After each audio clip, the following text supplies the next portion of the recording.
Bueno, estamos de nuevo con ustedes, trayéndole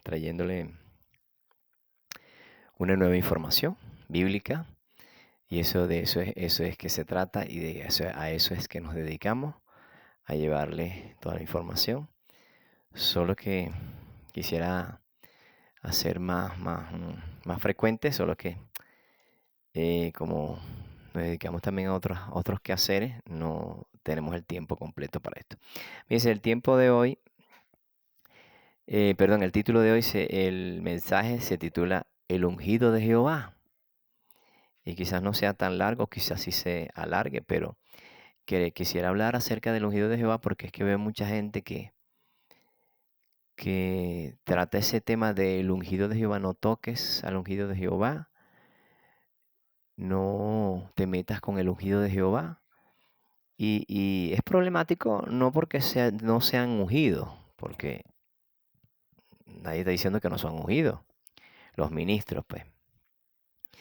Pero tenemos que corregir eso del ungido de Jehová, porque hay problemas, ¿no? Problemas escriturales, problemas em, de bíblicos con respecto a esto de el ungido de Jehová. Miren, los ungidos en el Antiguo Testamento eran reyes, los sacerdotes y los jueces, cuando mucho, ¿no? Eran los ungidos, nada más. O sea que no es que había mucha gente ungida. Lo- lo- lo- los profetas también tenían ese privilegio, ¿no? De ser ungidos. Ahora, ¿se ungía para qué? Porque tiene un propósito el ungimiento, ¿no? El ungir al hombre, se ungía al hombre para que hiciera una labor. O sea que ungirlo era como darle una licencia, un permiso de que ellos iban a hacer lo que iban a hacer, igual que el rey, ¿no? Permitido que fuera el rey. Por eso es que cuando vemos que David ungen a David y a Salomón ya se posa el Espíritu de Dios sobre David, ¿no? Esto es con respecto a la unción. Y hablando un poquito más de esto de la unción, que dice que no era cualquier aceite el que se usaba. O sea, hoy en día vemos que hasta aceite de comer, aceite de niño, ¿sí? Perfumado, le echan a la gente. Y este aceite que se usaba en el Antiguo Testamento era un aceite específico para esa labor. Era un aceite que lo preparaban los sacerdotes. Era un aceite que no se podía copiar. El que copiara ese aceite, era expulsado del pueblo, ¿no? O sea, era algo exclusivo. Y hoy en día usamos un aceite comercial, cualquier aceite que consiga para echarle. Entonces, eh, no lo estamos haciendo como es, que tampoco es que un aceite, por cierto. No es echarle aceite, porque echarle aceite a una persona sería negar que el Espíritu Santo está, ¿sí? Y no estamos por símbolos, no estamos, ya no existe las simbologías, porque ya cuando Cristo vino, ya se acabaron las simbologías y pasamos al plano espiritual, que es el verdadero, el real. Entonces, ¿qué pasa? ¿Qué hacen los ministros? Te echan un poco de aceite y ya te ungieron, ¿no? Pero ni siquiera sería eso, sino que ya ellos son los ungidos de Jehová, más nadie es ungido. Vamos a estar claros en esto, porque ellos dicen, la iglesia es la culpable de que no te metas con el ungido. Acuérdense que en el Antiguo Testamento sí, era el ungido de Jehová.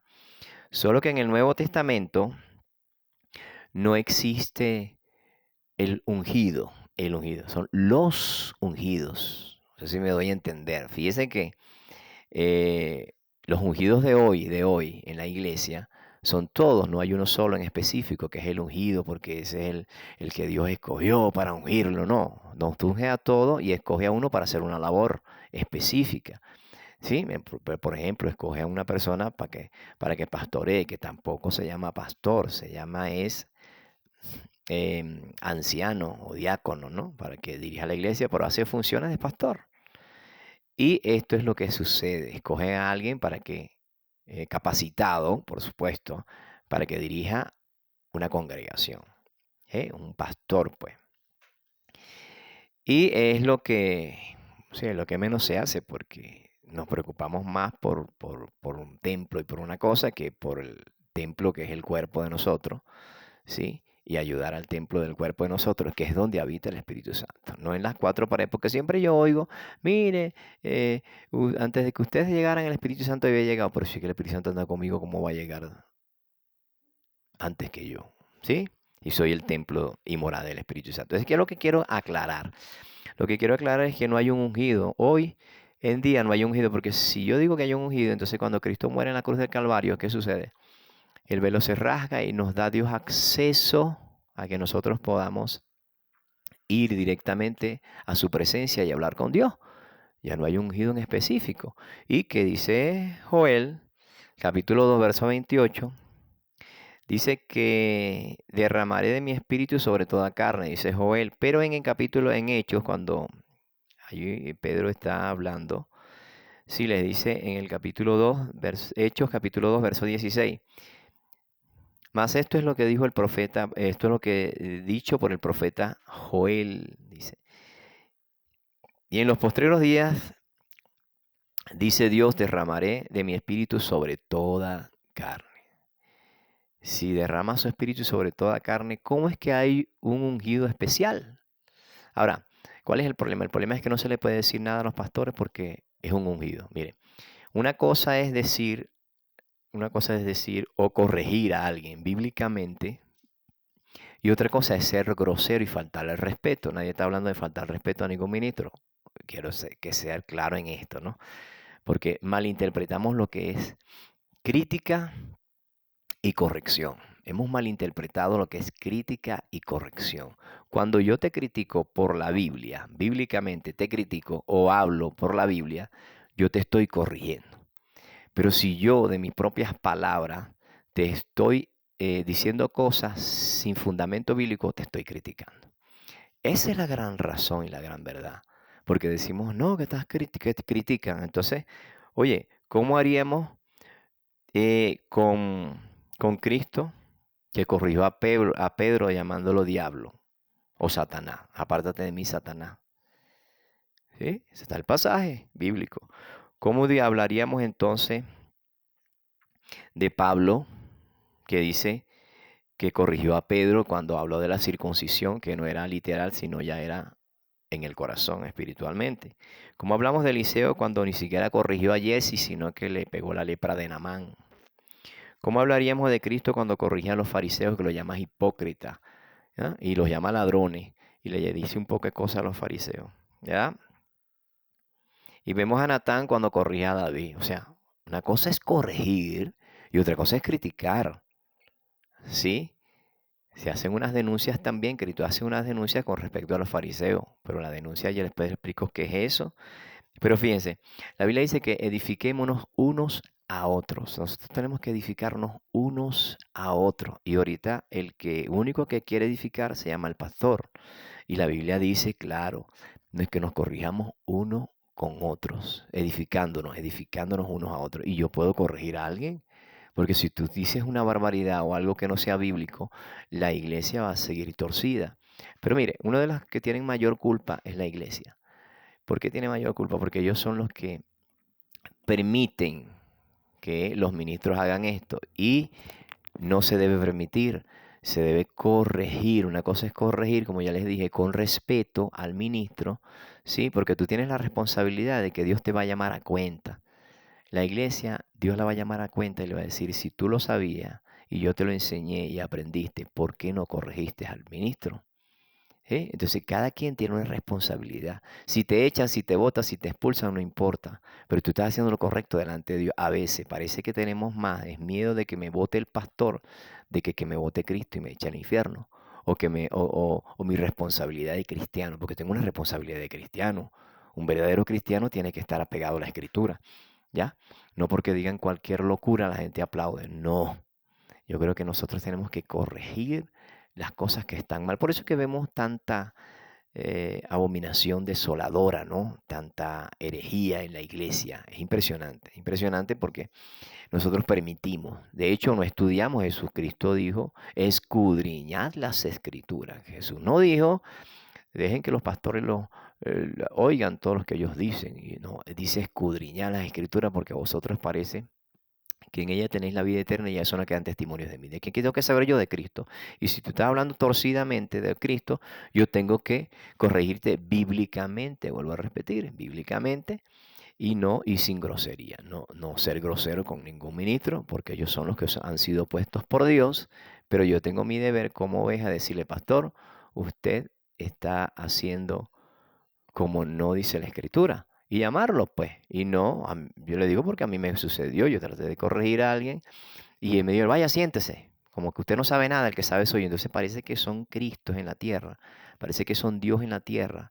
Parece que son la máxima autoridad, ¿no? Y no se les puede decir nada, ¿no? Y hay gente que está en la iglesia que sí, que no se les puede decir nada al pastor porque él es el que sabe. O sea, si tú tienes el Espíritu de Dios y si yo tengo el Espíritu de Dios, Dios me puede dar más a ti que a mí. Y te puede dar más a mí que a ti. Le puede dar más al otro que por es el problema. No dice que nos edifiquemos unos a otros.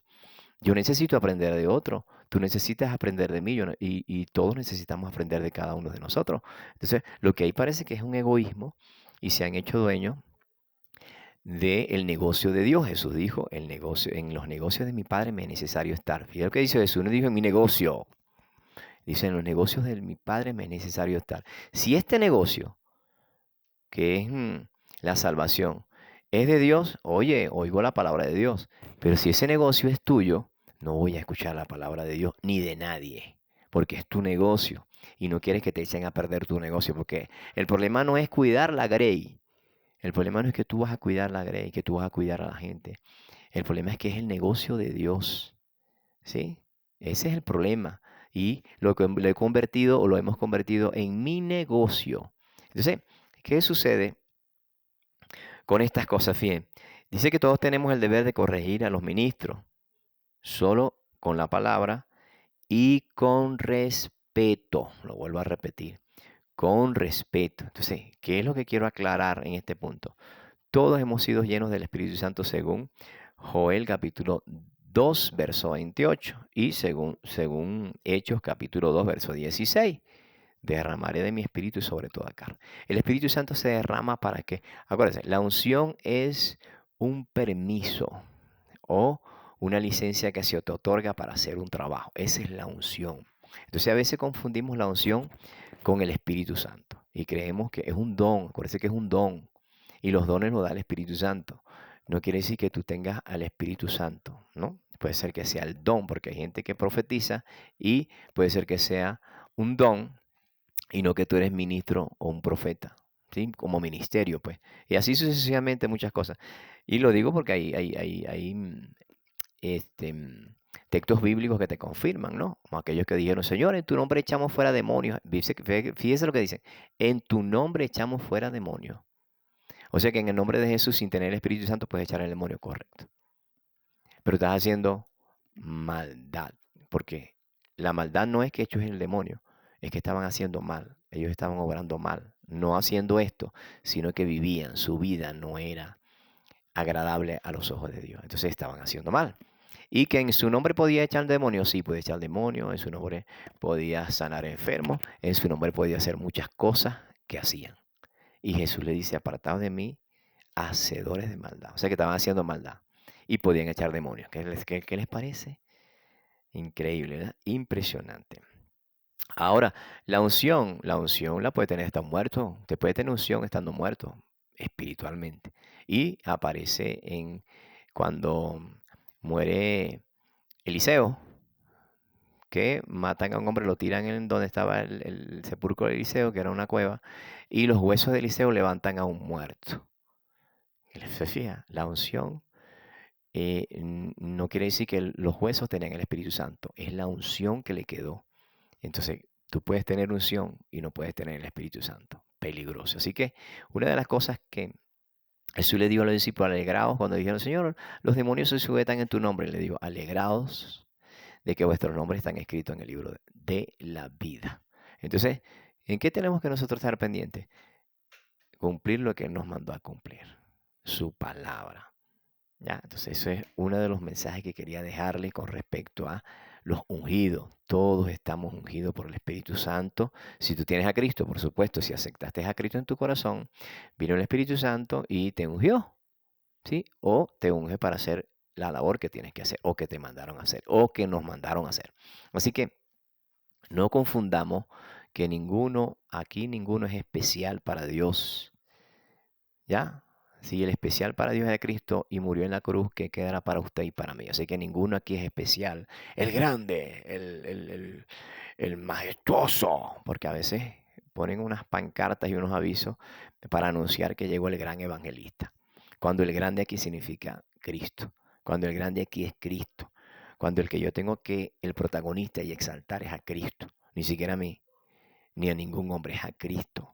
Que Dios lo usa, perfecto, es un envase, un vaso, es un instrumento que Dios usa, pero no es grande, grande es Dios. Y el instrumento se deja usar, eso es otra cosa. Así que bueno, hermano, quiero que, espero que les haya gustado esta corta, vamos a llamarlo meditación, mensaje, pero acuérdense, no existe un ungido en específico o en especial. Eso era en el Antiguo Testamento. Y le respeto que usted me diga que en el Antiguo Testamento sí, en el Antiguo Testamento, pero acuérdese que hay un nuevo pacto.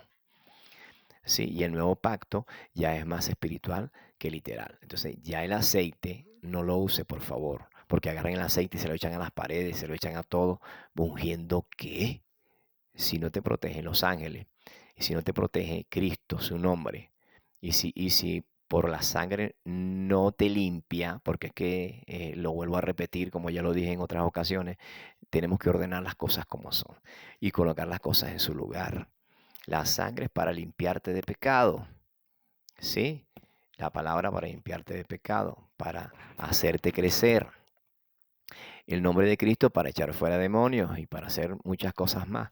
Pero la sangre no es para tirársela a nada, ni a carro, ni a nada. Y el aceite tampoco. El aceite, ya no existe. Es el Espíritu Santo el que te unge directamente. Ya el aceite es un símbolo, es simbología, ¿sí? De lo que había de venir. Acuérdense que el Antiguo Testamento era lo que había de venir. El cordero se hacía, se mataba, se sacrificaba el cordero, porque venía el cordero que era el Hijo de Dios que quita el pecado del mundo. Y así muchas cosas pasaron a un plano espiritual. Entonces, todo esto, usted se busca en Mateo capítulo 5 y se va a dar cuenta de que los 10 mandamientos Cristo los sube a un nivel espiritual. Así que bueno, no quiero extenderme más. Quería dejarles esto corto para que nosotros entendamos que no hay un ungido específico, una persona ungida específico, porque si no yo estaría rechazando que el Espíritu Santo está. Y cuando yo le echo el aceite a la gente, estoy rechazando que el Espíritu Santo llegó. ¿Por qué? Porque estoy haciendo un símbolo de lo que había de venir, que era en el Antiguo Testamento. Y hoy en día el Espíritu Santo es el que me unge. Entonces no me unge el aceite, es el Espíritu Santo que viene sobre mí o está en mí y habita en mí porque soy templo y morada del Espíritu Santo. Dios me los bendiga. Espero que le saquen provecho, que les guste el mensaje. Y no es que yo estoy en contra de la Biblia, no, estoy a favor de lo que la Escritura dice, que no hay un ungido especial, ¿ya? Sino que Cristo vino y nos dejó el Espíritu Santo, que porque Él mismo lo dijo, no dejaré huérfano, enviaré al Consolador. Si Él no hubiera dicho eso, bueno, sí, hubiese un ungido especial, qué sé yo. Estuviésemos esperando todavía el Mesías, pero ya el Mesías llegó, así que Dios me lo bendiga y hasta la próxima.